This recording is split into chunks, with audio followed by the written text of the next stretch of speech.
تو غیبی امداد بھی ملتی ہے, مدد بھی ملتی ہے. جیسے کہ ابھی جو فاؤنڈر ہیں اس سنگٹھن کے مسلم راشٹریہ منچ کے, انہوں نے بتایا کہ کس طریقے سے 2 کمروں سے انہوں نے شروعات کی تھی اور آج 24 سال 25 سال تقریباً پورے ہونے جا رہے ہیں. پورے دیش میں لگ بھگ ان کی شاخائیں ہیں, ان کے آفیسز ہیں, ان کے آفس بیئررز ہیں اور ہزاروں کی تعداد میں آج یہاں جو لوگ اکٹھے ہیں یہ اس بات کے گواہ ہیں کہ اللہ تعالیٰ ان لوگوں کو کامیابی دیتا ہے جو خدمت کی نیت سے جذبہ لے کے نکلتے ہیں گھر سے, اور تمام لوگوں کو کامیابی ملی. میں آپ لوگوں کو بہت بہت مبارکباد دینا چاہتا ہوں. خاص طور سے عزت مآب جناب اندریش کمار صاحب کو میں ان کو ابھی یہی کہہ رہا تھا کہ آپ کی عمر تقریباً میں سمجھتا ہوں 75 سال سے اوپر ہوگی, 78 سال ماشاءاللہ. تو ہم سے زیادہ جذبہ ان کے اندر ہے خدمت کا. اور جو لوگ نفرت کی بات کرتے ہیں تو اب یہاں تمام لوگ جو اکٹھے ہیں ان کو بتانے کی ضرورت ہے کہ یہ سنگٹھن غیر سیاسی سنگٹھن بھی ہے اور صرف اس کی خدمت کا کام ہے کہ دیش کی خدمت کیسے ہو, لوگوں کو راشٹریتا کی بھاونا کے ساتھ کیسے جوڑا جائے اور دیش کی ترقی میں ان کا استعمال کیسے کیا جائے, نہ کہ ووٹ ڈالنے کی ریتی کے لیے. جتنے سنگٹھن آپ کو ملیں گے نا اس میں کوئی نہ کوئی راجنیتا بننے کی نیت رکھتا ہوگا. یہ آدرنی اندریش کمار صاحب صرف دیش کی خدمت کے جذبے سے یہاں آئے ہیں اور آپ تمام لوگوں کو یہاں اکٹھا کرا ہے. اس کے لیے میں بارگاہ غریب نواز سے ان کے لیے دعا بھی کرتا ہوں کہ اللہ تعالیٰ ان کو ان کے نیک مقصد میں کامیابی دے. اور اب تمام لوگ جو یہاں حاضر ہیں پورے دیش میں جہاں جہاں سنگٹھن کے لوگ ہیں ان کی ذمہ داری بنتی ہے کہ 1 سے 2 کو جوڑیں, 2 سے 4 کو جوڑیں, ان کو بتائیں کہ یہ جو سنگٹھن ہے یہ صرف دیش کی خدمت کے لیے کام کر رہا ہے اور ان عناصروں کے خلاف ہے جو دیش کو توڑنے کی بات کرتے ہیں, جو دیش میں انتشار پیدا کرنے کی بات کرتے ہیں. اور آپ کے مادھیم سے میں ایک بات اور کہنا چاہوں گا کہ خاص طور سے ان مسلم ملکوں کو کہ یہ ہندوستان کا مسلمان ہے, ہندوستان کے لیے مرتا ہے, ہندوستان کے لیے جیتا ہے. یہ پیغام یہاں سے جانا چاہیے. آج ہمارے دلوں میں ہندوستان بستا ہے, یہ پیغام ان مسلم ملکوں میں جانا چاہیے. خاص طور سے یہ بتانے کی ضرورت ہے کہ ہندوستان کا مسلمان ان سے لاکھ درجے بہتر حالات میں یہاں رہ رہا ہے. آج پاکستان کی حالت دیکھیں, بنگلہ دیش کی حالت دیکھیں, چائنا میں دیکھیں مسلمانوں کی کیا پوزیشن ہے. ہمیں ہر قسم سے یہاں پر آزادی ہے, چاہے وہ دھارمک ہو, چاہے معاشری ہو, چاہے ہمارے فریڈم آف اسپیچ دیکھ رہے ہیں آپ اس طرح کی اسپیچ پاکستان میں دے کے دکھائیں, یو کے میں دے کے دکھائیں. نہیں, ہندوستان کا آئین سب کو برابر کا حق دیتا ہے اور ماشاءاللہ آج کی جو حکومت ہے وہ سب کو برابر کا حق دے رہی ہے اور تمام لوگ جتنی اسکیمیں ہیں ان کا برابر میں لابھ لے رہے ہیں. یہ پیغام یہاں سے جانا چاہیے. ابھی 2 دن پہلے صاحب میں بیان سن رہا تھا, OIC کی میٹنگ ہوئی, آرگنائزیشن آف اسلامک ملک کی جو بنی ہوئی ہے, اس میں ترکی کے راشٹرپتی نے زبردستی انٹرفیئر کرا کیونکہ پاکستان کے پردھان منتری نے جو اپنی الٹ پٹانگ باتیں کہی اور جھوٹے تتھیوں پہ آدھارت بات کہی, تو وہاں سے پیغام یہ بھی جانا چاہیے یہ ہندوستان ہے, جس طریقے سے اپنی ماں بہنوں کے سندور کی حفاظت کرنا جانتا ہے نا, اس کا جواب دے دیا گیا ہے. تا قیامت تک یہ مثال رہے گی دنیا کے لیے کہ کسی بے گناہ کا قتل ہندوستان برداشت نہیں کرے گا, نہ ہی ہندوستان کا ناگرک کرے گا. یہ ہم نے ایک نظیر چھوڑی ہے ہندوستان کی حکومت نے آپریشن سندور کے نام پہ. اور خاص طور سے جہاں تک کشمیر کی بات کے لیے کہا جا رہا ہے, ابھی ہمارے افضال صاحب نے بولی تھی یہ بات, تو کشمیر ہمارا تھا, ہمارا ہے, اور تیسرے تھرڈ پارٹی کو اس میں مداخلت کی کوئی ضرورت نہیں ہے. ہندوستان کا مسلمان ہندوستان کی حکومت کے ساتھ ہے. ایک اکھنڈ بھارت کی جو خواہش اندریش کمار صاحب لے کے چلے ہیں, یہ ہر بچے کی خواہش ہے اور اس کی گواہ یہ بھیڑ موجود ہے. تو میں یہی کہنا چاہوں گا کہ ایسی ہر سنگٹھن کے ہم ساتھ ہیں, ایسے ہر جذبے کے ہم ساتھ ہیں جو دیش کی بات کرتا ہے, جو دیش ہت کو اوپر رکھتا ہے, جو راشٹر ہت کو اوپر رکھتا ہے. مذہب میرا ذاتی معاملہ, بے شک مجھے فخر ہے کہ میں مسلمان ہوں, میں نبی کریم صلی اللہ علیہ وسلم کا امتی ہوں, لیکن میں ہندوستانی بھی ہوں. تو یہ آپ لوگوں نے ذمہ داری سمجھی, اپنا قیمتی وقت نکالا اور دیش کے کونے کونے سے یہاں آئے, اس جلسے کو کامیاب بنایا. آپ بھی بہت بہت مبارکباد کے مستحق ہیں. اللہ تعالیٰ بطوفیل جد بزرگوار حضرت خواجہ معین الدین حسن چشتی رحمۃ اللہ علیہ ہم تمام لوگوں کو توفیق عطا فرمائے اور ہم لوگوں کو ایک ساتھ مل جل کے رہنے کی توفیق عطا فرمائے کہ ہم آگے بڑھیں, دیش کو آگے بڑھائیں اور ایسے سنگٹھنوں کو مضبوط کریں جو دیش کی ترقی کے لیے, دیش کی ایکتا اور اکھنڈتا کے لیے کام کرتے ہیں. بہت بہت شکریہ, آپ نے مجھے آمنترت کیا. انشاءاللہ تعالیٰ کبھی دوبارہ بھی آمنترت کریں گے تو میں حاضر ہوں گا. بہت بہت شکریہ. بہت شکریہ جناب. اب اگلی کڑی میں مسلم راشٹریہ منچ کی راشٹریہ سنیوجکا, ہماری چھوٹی بہن جو ریلوے بورڈ میں ممبر رہی, اس سے پہلے مہیلا پرکوشٹ کی سنیوجکا رہی تھی, بڑی خوبصورتی سے پوری دمداری سے محنت سے کام کرتی ہیں. آئیں اور اپنے وچار یہاں پر ویکت کریں. ریشما حسین جی. یہاں بہنوں کی سنکھیا مجھے کافی زیادہ نظر آ رہی ہے. ایک بہن کے لیے تالیاں تو ضرور بجنی چاہیے اور بھائی اگر ساتھ میں کھڑے ہو جائے تو کیا بات ہے. تالیوں سے ان کا سواگت کیا جائے ریشما حسین جی سے. बहुत शुक्रिया बहन शालिनी जी, सम्मानित मंच और हम सबके रहबर, हम सबके बड़े भाई इंद्रेश जी भाई साहब, जिनकी मेहनत से आज ये ताल कटोरा स्टेडियम भरा है और इतनी दूर दूर से चल के, पूरे हिंदुस्तान से चल के, तकलीफें पाके जो आज यहाँ दिल्ली में सब तशरीफ लाए, वो भाई साहब की दुआ और भाई साहब की मेहनत, जो कार्यकर्ताओं ने इतनी मेहनत करके इन सब लोगों को यहाँ पर बुलाया, बहुत बहुत शुक्रिया, बहुत बहुत शुक्रिया। मुझे 3 मिनट मिले हैं और 3 मिनट में मुझे बहनों की बात रखनी है।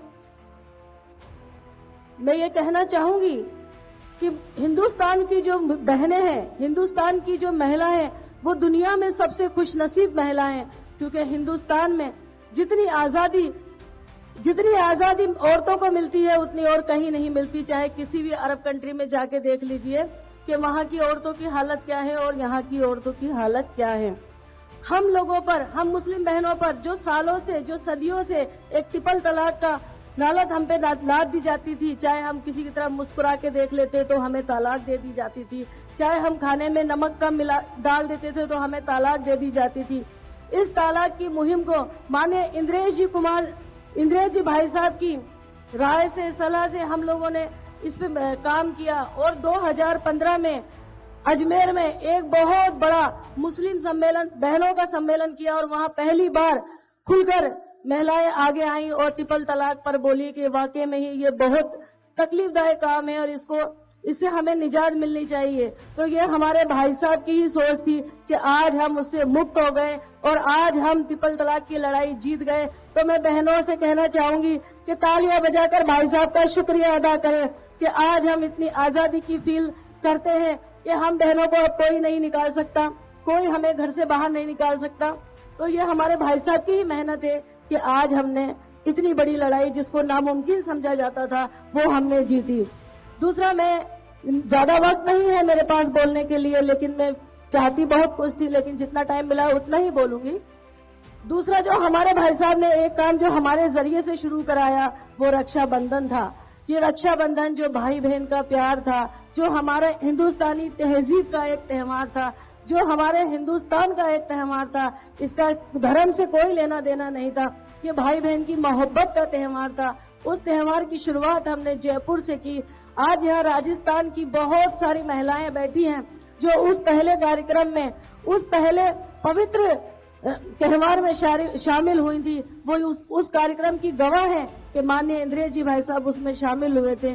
और आज वो कार्यक्रम, आज वो त्योहार जो हम मुस्लिम बहनें भी मिलके मनाते हैं और हम ये दिखाते हैं कि हम भी हिंदू बहनों से अलग नहीं हैं, हम भी उनके साथ हैं। जितने हिंदू भाई उनके भाई हैं, उतने ही वो हमारे भी भाई हैं। और आज हम बढ़ चढ़कर पूरे देश में एक त्योहार भाई बहन दिवस के नाम से बनाते हैं। मैं चाहूंगी उसके लिए भी हम लोग तालियां बजाएं कि भाई साहब ने जो पवित्र रिश्ता हमसे जोड़ा है, इंशाल्लाह आप सबकी ओर से भाई साहब को भी यकीन दिलाते हैं कि ये रिश्ता हमारे मरते दम तक चलेगा और इंशाल्लाह आने वाली पीढ़ियां भी इसको कायम रखेंगी, इंशाल्लाह और इंशाल्लाह। बस अब अपनी बात खत्म करूंगी, कहने को बहुत कुछ था, 3 मिनट हो चुके हैं। अल्लाह हाफिज। एक बार जोर से बोलिए जय हिंद, अल्लाह हाफिज। आगे की कड़ी में बड़े सम्मान और एहतराम के साथ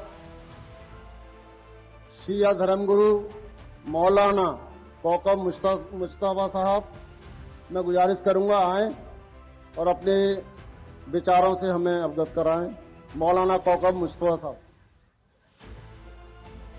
संक्षेप में रुक जाऊंगा। औज़ु बिल्लाहि मिनश शैतानिर रजीम, बिस्मिल्लाहिर रहमानिर रहीम। इन्नल्लाहा ला युगय्यिरु मा बिकौमिन हत्ता युगय्यिरु मा बिअनफुसिहिम। स्टेज पर तशरीफ फरमा हम सब के मार्गदर्शक आली जनाब मोहतरम इंद्रेश कुमार जी, और उसके अलावा मोहतरम जनाब जगदम्बिका पाल जी, इमाम अहमद उमैर इलियासी साहब, जनाब नसीरुद्दीन साहब, जमाल सिद्दीकी साहब, शाहिद अख्तर साहब, संचालन करने वाले मोहम्मद अफजाल साहब, और जो सामने सब बैठे हुए हैं, भाई साहब की आवाज के ऊपर लब्बैक कहते हुए बहुत बहुत दूर से तशरीफ लाए हैं, सभी की खिदमत में आदाब, नमस्कार, जय हिंद। सूरह रात कुरान मजीद की 11वीं आयत मैंने आप हजरात की खिदमत में पेश की। यह कुरान मजीद के सूरह रात की आयत है। इरशाद हो रहा है, इन्नल्लाह ला युगय्यिरु मा बिकौमिन हत्ता युगय्यिरु मा बिअनफुसिहिम। जो कौम अपनी हालत नहीं बदलना चाहती है, अल्लाह उसकी हालत को नहीं बदलता है। कुरान मजीद की आयत है, कोई रवायत नहीं, किसी आम इंसान का कलमा नहीं, जुमला नहीं। अगर इस आयत को इंसान अपनी जिंदगी में उतार ले तो उसका नमूना इंद्रेश कुमार जी की शक्ल में स्टेज पर बैठा हुआ है, जिन्होंने 25 साल के अंदर मुस्लिम राष्ट्रीय मंच को उस बुलंदी के ऊपर पहुंचाया है, जिसकी वजह से आज तालकटोरा स्टेडियम से यहां जयकारे भी लग रहे हैं और नारे भी लग रहे हैं। हम लोग उन्हीं की आवाज के ऊपर जमा हुए हैं, उन्हीं की सदा के ऊपर आए हैं। मुस्लिम राष्ट्रीय मंच 25 साल मुकम्मल करने जा रहा है, जिसकी वजह, जिसकी सबब, जिसकी आवाज, जिसका जयकारा ये है, जियो और जीने दो, नेक बनो, एक रहो, नेक बनो, एक साथ चलो। ये सदाएं, ये आवाजें उठती रहेंगी, ये आवाजें चलती रहेंगी, ये जयकारे लगते रहेंगे, ये बातें होती रहेंगी। लेकिन इंसान अगर अपने अपने फिरके में, अपने अपने मजहब में, अपने अपने जादे में, अपने अपने तरीके से इल्म की बुनियाद के ऊपर देखेगा, एक बनो, नेक बनो, तो ये कुरान मजीद की सदा है, कुरान मजीद की आवाज है, कुरान मजीद की आयत है। इरशाद होता है कुरान मजीद में, बिस्मिल्लाहिर्रहमानिर्रहीम वातसिमू बिहब्लिल्लाहि जमीअन वला तफर्रकू। अल्लाह की रस्सी को मजबूती से पकड़ो, तफरका न डालो। इंद्रेश भी यही कहते हैं, इंद्रेश जी भी यही कहते हैं, एक बनो। इसका मतलब यह है कि जो कुरान की सदा है, उसकी सी सदा से मिलाकर ये अपनी सदा को चलाते हैं। मुसलमानों के ऊपर अपनी कोई बात नहीं लादना चाहते हैं। कुरान की आवाज है, एक बनो, ये भी कहते हैं नेक बनो। दूसरा कहते हैं कि नेक बनो तो नेक बनना चाहिए, इसलिए कि 30वें पारे में इरशाद होता है, बिस्मिल्लाहिर्रहमानिर्रहीम वमन यामल मिस्काला ज़र्रतिन खैरन यरा वमन यामल मिस्काला ज़र्रतिन शर्रन यरा। अगर जर्रा बराबर नेकी करोगे तो उसकी जजा भी अल्लाह ताला देगा, और अगर जर्रा बराबर शर करोगे तो अल्लाह भी उसका बदला देगा। तो हमें नेकी के बदले में नेकी मिलेगी, शर के बदले में शर मिलेगा। तो एक बनो और नेक बनो की सदा वो है कि जो इंसान को तरक्की की तरफ लेके जाती है, इंसान को बुलंदी की तरफ लेके जाती है। मुस्लिम राष्ट्रीय मंच का मकसद ही यह है कि राष्ट्रवादी बनो, नेक बनो, शरीफ बनो, आलिम बनो, कामिल बनो, फाजिल बनो, एक साथ चलो, कदम से कदम मिला के चलो। एक साथ चलने के बाद सदाकत पर मबनी रहो, ताकि तुम्हारी दुनिया भी काम हो जाए, कामयाब हो जाए, और दीन भी कामयाब हो जाए। और जब इंसान फिरकों में बढ़ जाता है तो न उसे कामयाबी मिलती है, न उसे निजात मिलती है, न उसे जिंदगी मिलती है। तो ये सदाएं वो हैं, पूरे भारत के अंदर पहला संगठन है मुस्लिम राष्ट्रीय मंच, जिसने करके दिखाया है, जमीन पे उतार के दिखाया है, धरातल पे चल के बताया है, नेक बना के बताया है, और हमें वो तोहफे दिए हैं। जैसे 3 तलाक का तोहफा, ये हमें इसी सरकार से मिला है। माननीय इंद्रेश कुमार जी की सरपरस्ती में 3 तलाक की निजात हमारी माँ बहनों बेटियों को मिली है। क्यों? इसलिए कि कोई भी तलाक दे देता था, उसकी इस्मत पामाल हो जाती थी, उसकी जिंदगी बर्बाद हो जाती थी, उसका तौर तरीका खत्म हो जाता था। आज 3 तलाक से हमें निजात मिलकर हमारी बेटियों को तरक्की मिली है, हमारी बहनों को तरक्की मिली है, हमारी माओ को तरक्की मिली है। छोटे छोटे बच्चे अपने बाप से बिछड़ जाते थे, छोटी छोटी बच्चियां अपनी माँ से बिछड़ जाती थी। तो मैं तो एक ही बात कहता हूं, अपनी बात को तमाम कर रहा हूं, मुस्लिम राष्ट्रीय मंच के 25 साल इतने कामयाब गुजरे हैं कि जिसने करके दिखाया है, और अगले आने वाले साल इससे भी ज्यादा कामयाब गुजरेंगे। लेकिन जरूरत ऐसे मार्गदर्शक की है, जिस शक्ल में यहां इंद्रेश कुमार जी बैठे हुए हैं, ऐसा मार्गदर्शक होना चाहिए। तो संगठन राष्ट्र के लिए भी काम करते हैं, मजहब के लिए भी काम करते हैं, इंसानियत के लिए भी काम करते हैं। और अगर मार्गदर्शक गलत हो जाते हैं तो फिर संगठन सही नहीं होते हैं। मेरी खिदमत, आपकी खिदमत में एक ही गुजारिश है कि कांधे से कांधा मिलाकर, कदम से कदम मिलाकर, दिल से दिल मिलाकर, आवाज से आवाज मिलाकर, जबान से जबान मिलाकर इनके साथ चलिए, ताकि इनके अच्छे विचार, अच्छी तरक्की, अच्छी बातें, अच्छी समझ, अच्छी सोच, अच्छी फिक्र ہمارے اندر بستی چلی جائے گی کہ دین اسلام کے خلاف نہیں ہے، یہ ملت مسلمہ کے خلاف نہیں ہے، یہ قرآن و توریت زبور انجیل کے خلاف نہیں ہے، یہ سیاہ ستہ کو قرآن اربع کے خلاف نہیں ہے، یہ اور باتیں بھڑکانے والے کسی بھی نعرے کے اوپر بھڑکا دیتے ہیں۔ آج اس محفل سے محمد مصطفیٰ کا نام گونج رہا ہے۔ یہ محفل نعت شریف سے شروع ہوئی تھی، تو اس کا مطلب یہ ہے کہ جس محمد مصطفیٰ سے ہم پیار کرتے ہیں اسی کے نام سے یہ محفل شروع ہوئی تھی، اور اسی محفل پہ یہ محفل ختم بھی ہو جائے گی۔ تو جیسا مارگدرشک یہاں بیٹھ کے اس محفل کو سجا رہے ہیں، ہمیں یہی بتاتے ہیں خدا سے بھی پیار کرو، اپنے نبی سے بھی پیار کرو، اپنے امام سے بھی پیار کرو، اپنی کتاب سے بھی پیار کرو، اور سب ایک ساتھ مل کر چلو، اس لیے کہ اتحاد ہی ہماری کامیابی ہے، اتحاد ہی ہماری بلندی ہے۔ 2-3 نعرے اسلام عباس صاحب آگے، میں اپنی بات کو ختم کر رہا ہوں۔ 2-3 نعرے آپ سے ہاتھ اٹھا کر لگوانا چاہتا ہوں تاکہ یہ جیکارے آپ کے اندر جنون پیدا کر دیں، آپ کے اندر جذبات پیدا کر دیں۔ جتنے لوگ سننے کے لیے آئے انہیں بڑے سکون کے ساتھ سنیے۔ یہ انمول نایاب گوہر ہیں جو آپ کو دے رہے ہیں، یہ انمول نایاب مشورے ہیں جو آپ کی خدمت میں پیش کر رہے ہیں۔ ہماری زندگی اسی کے اوپر چلے گی۔ نعرے تکبیر! دونوں ہاتھوں کو اٹھا کے لگائیے تاکہ جو آج بھارت کو توڑنا چاہتے ہیں جیکاروں کی بنیاد کے اوپر، لڑائی کلانا چاہتے ہیں، جن کے ساتھ ملت مسلمہ کے افراد آنا نہیں چاہتے ہیں اور وہ ایمان اور قرآن کو استعمال کر کے لانا چاہتے ہیں، انہیں پتہ چل جائے ایک مارگدرشک کے ساتھ اتنے مسلمان جمع ہیں۔ نعرہ تکبیر! نعرہ رسالت! نعرہ رسالت! ہندوستان! ہندوستان! بھارت ماتا کی! بھارت ماتا کی! خدا حافظ. آداب.